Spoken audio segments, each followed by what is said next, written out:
তোমার কাছে যাচ্ছিলাম বাবা, তোমার এই জমিটা আমাদের লাগবে। এইটা আবার কেমন কথা কাকা? তোমার এই জমিতে আমরা মসজিদ বানাতে চাচ্ছি, তাই তোমার এই জমিটা আমাদের লাগবে। পাগলামি কথা কোন কাকা? আপনার কি মাথা খারাপ হয়েছে? আমার এই জমিটা আমি চাষবাস করে খাই, এর মধ্যে এসে মসজিদ করতে চাচ্ছেন? সব জায়গায় মসজিদ করলে দেশের লোক চাষবাস করে খাবে কোথায়? দেখো বাজান, আল্লাহর ঘর মসজিদ বানালে অনেক সোয়াব হয়। এই রাখেন আপনার হাদিসের বাণী। আমি কি এলাকার জমিদার যে আপনি চাইলেন আর আমার জমি দিয়ে দেবো? শোনেন কাকা, এই জমি চাষ করে আমার সংসার চলে, এটা মসজিদে দিলে সোয়াব হবে, তাতে কি আমার সংসার চলবে? কিন্তু মসজিদের জন্য জমিটা খুবই দরকার, এতে আমাদের সবারই খুব উপকার হতো। আমাদের মসজিদটা মেন রাস্তা থেকে বেশ দূরে।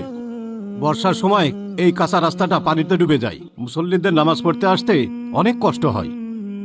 তাই বলছিলাম, তুমি যদি জমিটা দিতে। আচ্ছা কাকা, একটা কথা বোঝেন না কেন? আমার বাপের বিঘে বিঘে জমি নেই যে আপনি চাইলে না দিয়ে দেবো। আপনার অন্য জায়গা দেখেন, বুঝছেন? আহা দাঁড়াও, তোমাকে দান করতে হবে না। মিঠু ভাই, আপনি একটু ভালো করে বুঝাই বলেন না। ভাতিজা, মসজিদের জমিটা আমরা কিনেই নেব ইনশাল্লাহ। আমার একটু ভুল হয়েছে, কথাটা আগেই বলা দরকার ছিল। দেখেন মিটু কাকা, আমি জমিটা বেচবো না, আমি দানও করব না। বলছি সুমন ভাই, জব্বার কাকা মাঠে জমিটা তো বিক্রি করে দেবে, আপনি এই জমিটা বিক্রি করে জব্বার কাকার জমিটা কিনে নেন।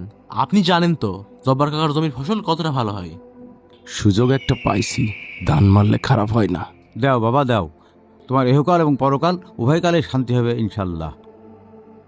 আচ্ছা, আপনারা যখন এত করেই বলছেন, আমি আর না করছি না, আমি জমিটা বিক্রি করব মসজিদের জন্য। আলহামদুলিল্লাহ। তা বাবা, এখানে তো 8 লাখ টাকা করে শতক চলছে, তো তোমাকে কত দিতে হবে? মসজিদের জন্য নেবেন তো যান, 10 লাখ করে দিয়েন।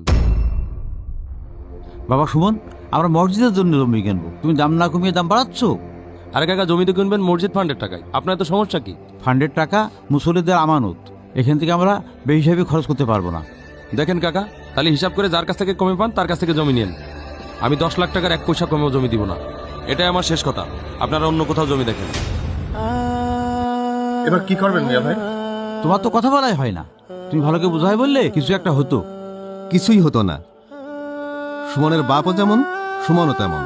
এখন এই জমি 10 লাখ টাকা দিয়েই নেওয়া লাগবে।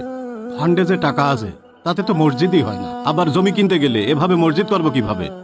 আগে জমিটা তো কিনা হোক, বাদ বাকি আল্লাহ ভরসা।